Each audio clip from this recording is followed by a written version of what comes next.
So over the last month of December, I was very interested in a little website called Sporcle. If you don't know what Sporcle is, it's basically a quiz/puzzle website. It's filled with a bunch of quizzes and a bunch of puzzles made by many different people, and I got interested in it. One day I decided, you know what? Let's make a quiz in Sporcle, but with Jump Dash, because, well, I play Jump Dash. And so today, I'm going to be showcasing the quiz that I made. Where's the title?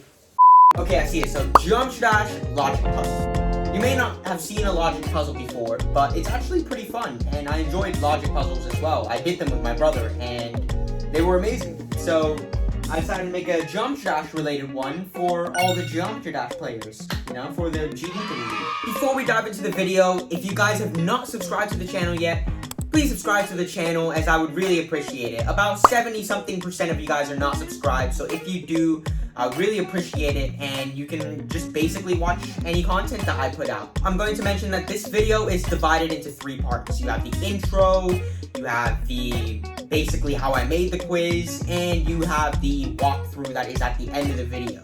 So if you guys are, uninterested in hearing me talk about it, you can skip to those parts. So yeah, without further ado, let's dive into the quiz.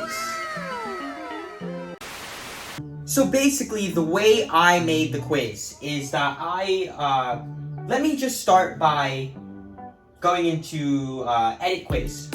Alright, so this is where you can see basically the background and everything behind the actual puzzle. So over here is the quiz edit section, and this is where, the basic details of the quiz are. The quiz name, the description, the permalink, also the quiz timer, so how long you have to do the quiz. What grammar? You also have answer type, hint heading, answer heading. These are sort of self-explanatory, and category as well as more info, which is where most people actually put extra hints or extra details that people would miss normally. The next section is options. Now these are important in being able to create the actual logic quiz, logic puzzle. Look, grammar, so yeah, a lot of these are specifically for the logic puzzle. So for example, you need to tick the box answers with the word go displayed on start, as this will allow the first hint to immediately appear when you press play quiz. As well as that, wrong answer needs to end the quiz, and also bonus/hidden answers become wrong answers.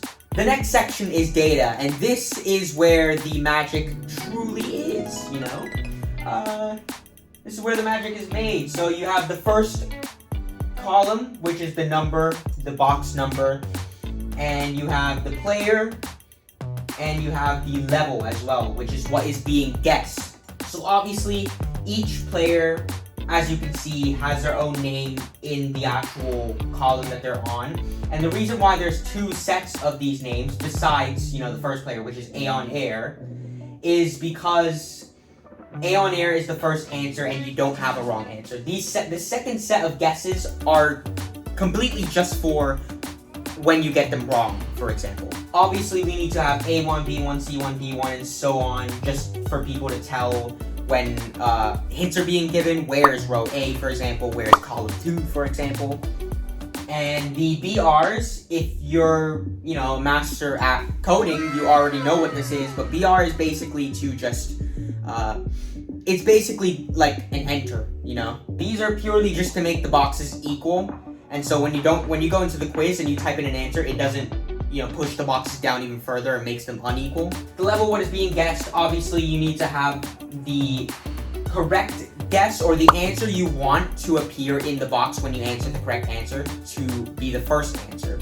And with A on Air's answer, you want to also have go. This will trigger A on Air's answer to immediately come when you press play quiz.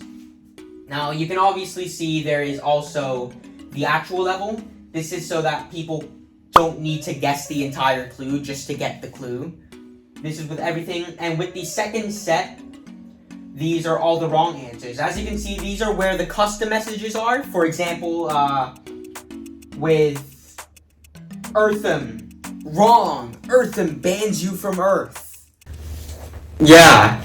So yeah, there are custom messages plus literally every single other level that would be the wrong answer, basically. And obviously, in the extra info, the EEs in the second set are to set that these answers are wrong answers when you guess them wrong. And then style, this is sort of self-explanatory. This is literally just the colors of the boxes, the width and text colors, as well as the number of columns as well. That's pretty much it. I think the final part you really need to know is presentation. It's simple. This is just the picture I used for the quiz. It's literally just that. So yeah, that is pretty much it, actually. That's all you need to know about how I made the quiz. There's a more detailed version of it on YouTube. I'll probably put the link or like a picture of it over here. But yeah, that's pretty much it. And on to the walkthrough. So now I'm going to do the walkthrough. This is where I show you how to do the quiz, the different kind of hints and what they imply in the actual puzzle. And yeah, let's dive straight into it. So as you can see, the very first clue is, Aeon Air's level is deadlocked, and all 3 demon levels are found within the 4 corners. And WoW's favorite level is actually Dry Out. So the 3 demons in Jump Dash obviously are Club Step, Theory of Everything 2, and Deadlock. And there's the 2 other demons are somewhere within these 3 corners. They're not all in the 3 corners. There's no like levels that are doubled or anything. But in 2 of the 3 corners are the other demons. Now, we've basically been given a free here. WoW's favorite level is Dry Out. So let's type that in. Dry Out. There we go. Our second clue is no level from update 1.9 or newer is in column 4. And no player from column 3 has an insane level as their favorite level. So, for the very first clue, no level from update 1.9 or newer is in column 4. This implies that Theory of Everything 2 cannot be in column 4 because Theory of Everything 2 is from update 1.9 and it can't be in these 2 corners because, well, column 4 can't have update 1.9 levels or newer. So Theory of Everything 2 must be there. It must be in E1. Once we have Theory of Everything 2, the clue is Dry Out is diagonally adjacent to only 1 easy level, and Overdefo's favorite level is X Step. So we've basically been given a freebie here, once again. Overdefo's favorite level is, once again, X Step. So the next clue from Overdefo, row A, which is the top row, has the only 2 hard levels, and Eric Van Wilderman's favorite level is from update 1.9 or newer. If we go to the clue in Overdefo, row A has the only 2 hard levels. That means the A4 box cannot be a demon level because it has to be one of the 2 hard levels in the game, which are base after base and can't let go.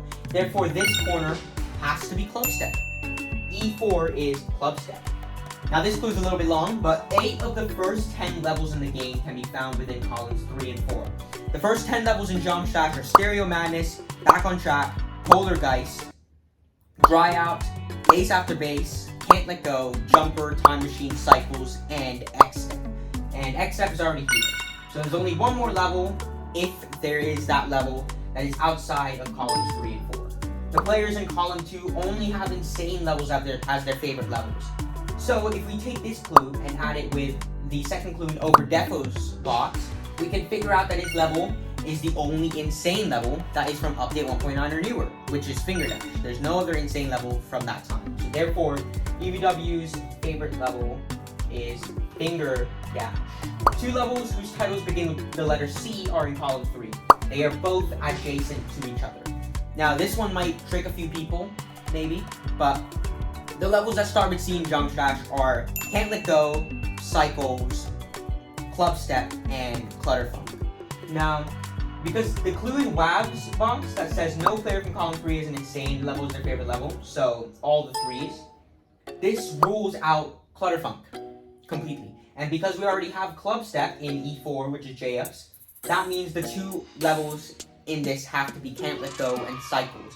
And because Can't Let Go is a hard level, it must go in A3 and nowhere else in column 3. So we know Can't Let Go is in A3, which leads us to know, because they're both adjacent to each other, that Cycles is in B3. And because we already have Can't Let Go as a hard level, the other hard level in A4 must be Bass after Bass. So now we have 3 clues to work with. First of all, Stoots' clue, Can't Let Go. Row D consists only of levels that introduced a new portal or jump pad relative to the level before. And obviously in the more info section, I had to put in that Stereo Madness does not count as a level introducing a new portal / orb / jump pad. This is because I couldn't make it otherwise. I didn't have any other distinction, so. Lyriaki's clue says, Samifine's favorite level is diagonally adjacent to only one insane level. So the level in C2 is diagonally adjacent, so to only one insane level. Out of these 4 boxes, B1, B3, B3, and B1. And since Cycles and Dry Out are not insane, it is only between these 2 levels. And then Gormic's clue, A4, Bass after Bass. Theory of Everything 2 is adjacent to only one easy level. Because from Clubstep's clue, E4, we know that the entirety of column 2 is filled with insane levels. Therefore, we know Theory of Everything 2 must be adjacent to the easy level in Sicky's box, D1, because Eartham's level must be an insane level. And because Stereo Madness does not count as a level that introduces a new portal / orb / jump pad, we know that this level has to be Back on Track. Back on Track is in D1. And from there, we go with Back on Track's clue. 2 levels whose titles begin with the letter T are in row B. Now,